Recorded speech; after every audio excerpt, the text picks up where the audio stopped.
Hola, buenos días. Estamos en el Tossal del Puig d'Orba, en el yacimiento arqueológico Monumento del Castellet. Vamos a empezar una serie de vídeos en los que vamos a acercaros nuestro patrimonio y comenzaremos con el Castellet, monumento localizado en torno a unos 450-500 metros de altura, en el que tenemos diferentes cronologías, diferentes yacimientos arqueológicos hasta la época medieval. Para que os hagáis una idea del contexto geográfico, nos encontramos rodeados de varios accidentes geográficos conocidos, como el Cabal Verd, al sur del Castellet, la zona de la Sierra del Seguili, al noroeste, y al lado contrario de donde se encuentra el propio monumento nos encontramos con el término de Orba. Al sur de Orba se encuentra el término de Murla, así que el Castellet en este caso se encuentra dividido entre los dos términos municipales, entre los lindes de los dos términos municipales. Como digo, el Castellet o el castillo medieval es lo más conocido en el entorno. Es una obra emblemática, pero desconocemos actualmente cuál es su verdadero origen. Posiblemente tendrá un origen islámico, aunque todavía no lo hemos documentado en las diferentes intervenciones de las que iremos hablando a lo largo de estos vídeos. Sí tenemos conocimiento de la documentación escrita que se reconoce sobre el monumento del Castellet. Sabemos que desde 1289 los terrenos del Puig d'Orba, aquí donde nos localizamos, se entregan al señor de Murla, Berenguer Mercer, para construir en ellos un primer asentamiento o castillo en alto. En aquella época tendemos a pensar que sería un asentamiento de pequeñas dimensiones, las cuales en algunas de las fases localizadas en las intervenciones arqueológicas y los estudios hechos hasta el momento se han podido documentar. No quita esta cuestión que tuviéramos algún emplazamiento anterior de época musulmana o del último momento de la época musulmana, del momento del último periodo almohade, localizada en la parte superior de este cerro. Pensad que todo el entorno que nos rodea, toda la zona hacia la Marjal de Pego y todo el entorno del llano de Murla y la zona cultivable de Orba se encontraría plagado de alquerías o de pequeños asentamientos islámicos que estarían relacionados con un hisin, con un asentamiento en altura, como podría ser el localizado de mucha mayor envergadura, por ejemplo, en la zona de la Serrella, en término de Castel de Serrella. No tenemos en este lugar un castillo de considerables dimensiones de época islámica, si bien es posible que tuviéramos algún asentamiento, como digo, de pequeñas dimensiones. Cerca de nosotros, concretamente al noreste, nos encontramos con el Castell de Laguar, el castell denominado Castell de Savares, localizado en término del Val de Laguar, de la Val de Laguar. Es un castillo visualmente apreciable desde donde nos encontramos y tendría contacto visual con el lugar en el que ahora estamos haciendo referencia. Aparte de los elementos de carácter documental, los localizados en los documentos de archivo de época medieval extraídos para el estudio del Castellet, tenemos diferentes intervenciones arqueológicas realizadas en el marco del entorno del castillo, todas ellas subvencionadas por la Dirección General de Patrimonio en dos anualidades concretamente, 2017 y 2018, de las que vamos a ir hablando a continuación a medida que nos desplacemos por el entorno del monumento. Aunque aparentemente quedan pocos restos construidos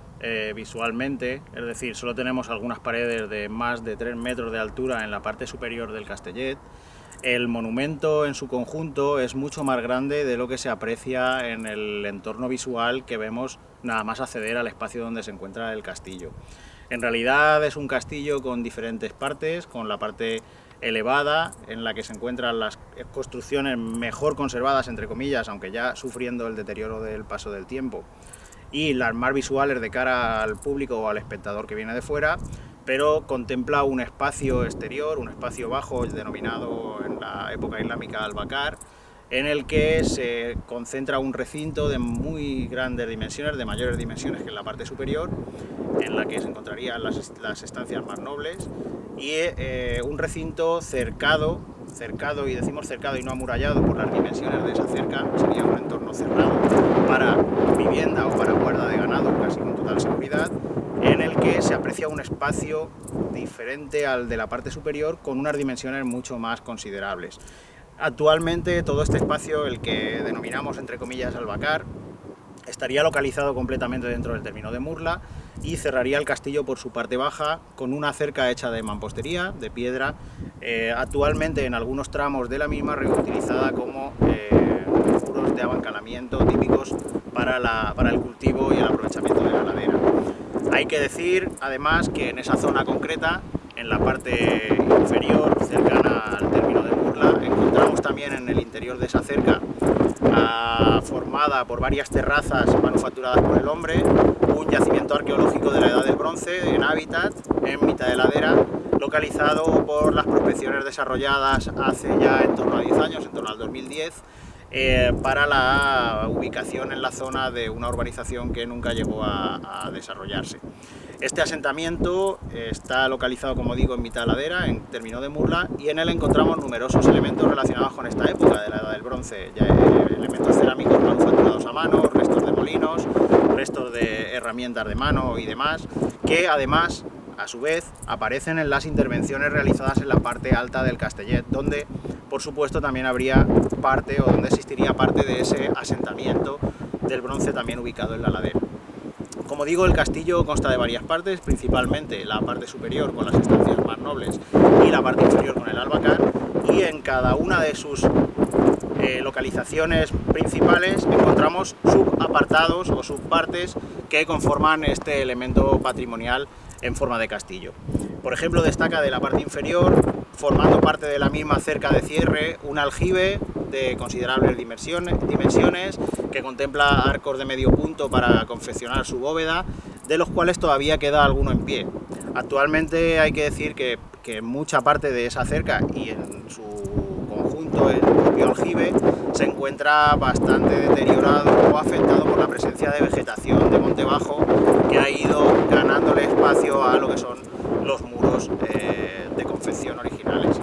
En la parte elevada, esta que tenemos aquí donde ahora mismo me encuentro, tenemos varias estancias de las cuales hablaremos posteriormente, una torre principal inferior de la que hablaremos puntualmente en otra de nuestras explicaciones, una zona central con una sala principal rectangular y una torre superior que se encargaría de hacer la visual o de hacer las veces de elemento defensivo visual en la zona más elevada del montículo en el que se sitúa el castillo. En la parte superior es característica la presencia de otro aljibe de menores dimensiones que se encuentran en muy buen estado de conservación, y además también contamos con otra cerca de menores dimensiones con una torre adelantada, actualmente visible muy poco o escasamente, dada la ingente cantidad de tierras y de sedimento que cubre todas estas estructuras, pero que hemos podido reconocer, apreciar y por supuesto dibujar con las intervenciones realizadas mediante vuelos de dron, fotogrametría y trabajos de documentación del terreno, sin necesariamente tener que excavar en esos puntos concretos, donde en un futuro intentaremos hacerlo con mayor seguridad y con mayor precisión.